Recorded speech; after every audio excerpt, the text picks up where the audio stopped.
بسم اللہ الرحمن الرحیم۔ اللہ کے پیارے حبیب پر درود و سلام، اس کی آل اولاد پر درود و سلام، اور اس کی پیاری امت پر بھی سلامتی ہو۔ درخواست ضمانت کی دائری ہو یا منظوری ہو، جہاں وکیل کی مہارت اور مہارت کی تو ضرورت ہوتی ہے، مگر عدالت کی مہربانی استغاثہ کی غلطیوں پر بھی انحصار ہوتا ہے، کیونکہ یہ مقدر کی باتیں ہوتی ہیں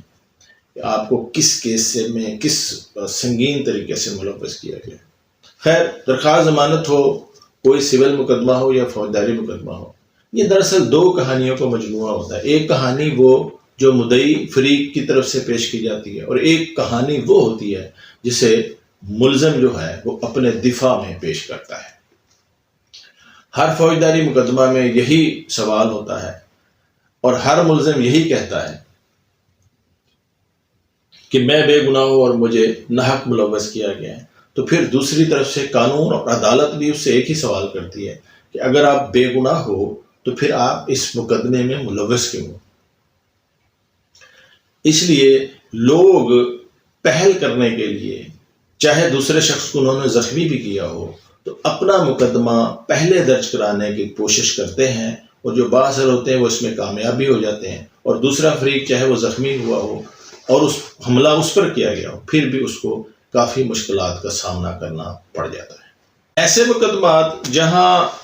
دونوں فریقوں کا موقف مختلف ہو، متصادم ہو، اور ایک دوسرے پہ الزام لگانے والا ہو، یعنی ایک تو یہ کہے کہ مجھ پر دراصل دوسرے فریق نے، یعنی مدعی کہے مجھ پہ ملزم فریق نے حملہ کیا تھا جس کا میں نے مقدمہ درج کرا ہے، اور ملزم کہے کہ نہیں، اصل میں مجھ پر مدعی فریق نے ہم پہ حملہ کیا تھا۔ تو ایسے کیسز کو جہاں کراس ورشن ہو، ایک دوسرے کے خلاف بات کی جا رہی ہو ایک ہی وقوع کے بارے میں، تو اسی کو جو ہے وہ کراس ورشن کہتے ہیں۔ اور یہ مقدمات جو ہوتے ہیں بڑے ٹیکنیکل ہوتے ہیں، اور اس میں ملزمان کو بہرحال فائدہ ہوتا ہے، کیونکہ اس میں عدالت کا ایک اصول ہے کہ وہ جو ہے ضمانت کے مرحلے میں چونکہ گہرائی میں نہیں جا سکتی، تو پھر یہ سوال ہوتا ہے کہ عدالت ضمانت کے مرحلے میں کس کو کہہ دے کہ یہ حملہ ور تھا اور دوسرا حملہ ور نہیں تھا، یہ کون قصوروار ہے اور کون قصوروار نہیں ہے۔ اسی لیے کہ یہ معاملہ ٹرائل میں ریزالو ہو سکتا ہے، تو عدالتیں ضمانت کے معاملے میں مساوی سلوک کرتی ہیں۔ اب اگرچہ پاکستان میں ایک ہی وقوع کے بارے میں دوسری ایف آئی آر کو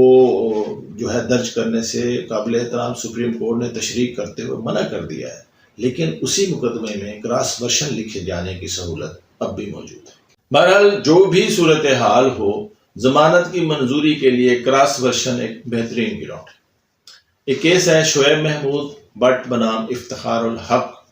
1996 supreme court monthly review page ہے 1845۔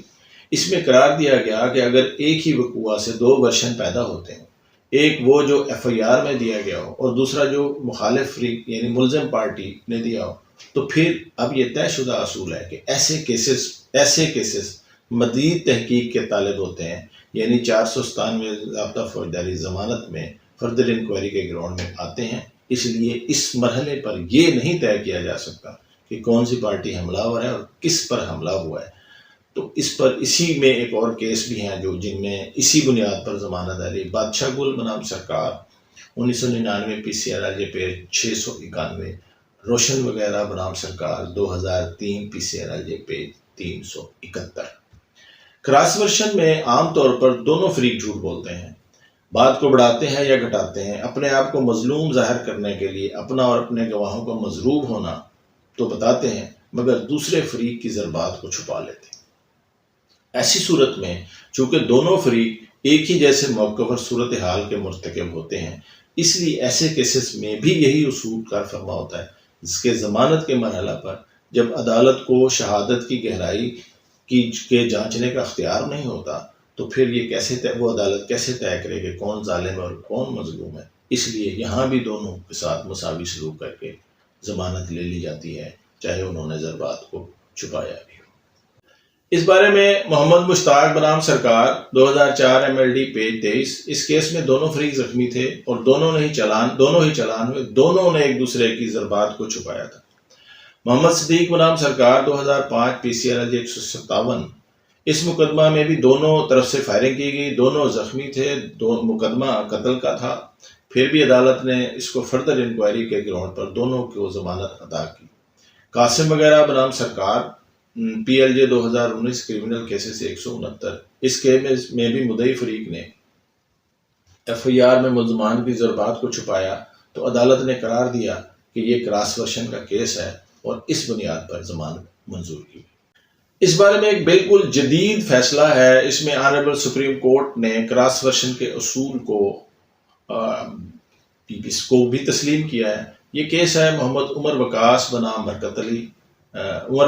برکت علی بنام سرکار 2023 SCMR پیج 330 ہے۔ اس کیس میں ملزم کے والد نے بھی کراس ورشن کے طور پر ایف آئی آر درج کرائی کہ مدعی اور اس کے ساتھیوں نے اسے اور اس کے بیٹوں کو شدید مضروب کیا، اگرچہ اور اس کی تائید میں میڈیکل بھی موجود ہے۔ اگرچہ سپریم کورٹ نے اس کیس موقف کو تھوڑا شک کی نظر سے دیکھا کہ ہو سکتا ہے یہ پریشرائز کرنے کے لیے درج کرائی گئی، چونکہ یہ ورشن 6 دن کے بعد درج کروایا گیا تھا، لیکن اس کے باوجود بھی سپریم کورٹ نے اس کیس میں ملزم کی ضمانت کراس ورشن کی بنیاد پر منظور کر لی۔ اور ایک اور کیس اہم ہے، یہ ساجد بنام سامین الرحمان 2021 SCMR پیج 138۔ اس کیس میں ایک ملزم کو نامزد کیا گیا، اس ملزم نے آگے 2 ملزمان کو نامزد کیا تو 2 ملزمان کی ضمانت بھی ہو گئی، مگر سپریم کورٹ نے اس میں یہ کہا کہ جہاں مدعی استغاثہ ایک ملزم کو نامزد کرے مگر ملزم کے بیان پر 2 مزید آ جائیں تو اس کو بھی 2 ورشن سمجھا جائے گا، اور اس میں اس ملزم کی اس بنیاد پہ ضمانت لے دی کہ اب کیس چکا ہے وہ 2 ورشن ہو چکا ہے، اس لیے اگر استغاثے کے کیس سے بھی زیادہ ورشن بنتے ہو تو اس کو بھی 2 ورشن یا کہہ کے ضمانت لی جا سکتی ہے۔ اب ایک آخری فیصلہ دیتا ہوں کہ ساری کیسوں میں آنریبل سپریم کورٹ نے ضمانت کراس ورشن پہ لی۔ ایک ایسا کیس بھی ہے دے رہا ہوں جس میں سپریم کورٹ نے اس ورشن کو تسلیم نہیں کیا اور ضمانت خارج کی ہے۔ یہ کیس ایسا تھا کہ جس میں قتل ہوا تھا اور ملزم نے کراس ورشن لیا اور یہ عذر تو لیا کہ اس کو زخمی کیا گیا، مگر اس نے مقتول کو لگنے والی اس ضرب کو چھپا لیا جس کی وجہ سے مرڈر ہوا تھا۔ تو اس میں عدالت نے کنسیلمنٹ فیکٹ اور غلط بیانی کی بنیاد پر اس کے کراس ورشن کو بھی نہ مانا اور اس کی ضمانت خارج کر دی۔ امید ہے آج کا ولاگ آپ کو پسند آئے گا اور آپ کو مدد دے گا۔ کراس ورشن ایک ایسا اہم چیز ہے کہ یہ صرف ضمانت میں ہی نہیں، یہ ٹرائل میں بھی بہترین معاون ثابت ہو سکتا ہے، اور جہاں بھی آپ کو کراس ورشن کا عذر ملے گا تو پھر یقیناً آپ اپنے ملزمان کو بچانے میں کامیاب ہو جائیں گے۔